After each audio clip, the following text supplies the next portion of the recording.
બ્રહ્માનું પ્રતિબિંબ મહામાયામાં પડ્યું, એટલે કે મહામાયાનો તે ભાગ જે બ્રહ્મા દ્વારા પ્રગટ થયો હતો, એટલે કે જ્યાં બ્રહ્માનું પ્રતિબિંબ દેખાયું હતું, તે ભાગ જ્ઞાથી ભરપૂર જડ માયા કહેવાય છે, એટલે કે જ્ઞાથી બનેલી માયા.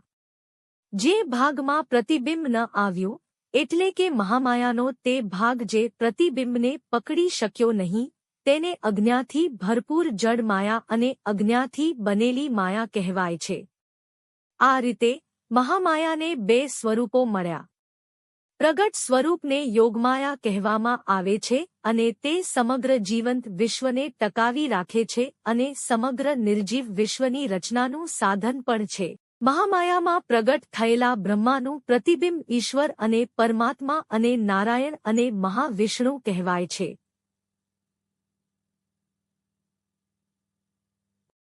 મહાવિષ્ણુજી સમગ્ર વિશ્વના સાધન કારણ છે. સમગ્ર વિશ્વ તેમની ઈચ્છામાં પ્રગટ થયું છે. મહાવિષ્ણુજી સગુણ નિરાકાર છે, એટલે કે મહાવિષ્ણુજી ત્રણેય ગુણોના સ્વામી છે: સતગુણ, રજોગુણ અને તમોગુણ. આ બેને છ શાશ્વતમાં ત્રીજા અને ચોથા શાશ્વત કહેવામાં આવે છે. મહાવિષ્ણુ ત્રીજા શાશ્વત છે, જે યોગમાયાની સાથે એક ચેતન શક્તિ છે, અને ચોથી યોગમાયા, જેમની આપણે માં, ભગવતી, લક્ષ્મી, સીતા, રાધા વગેરેના રૂપમાં પૂજા કરીએ છીએ. તેમને આદિ શક્તિ પણ કહેવામાં આવે છે.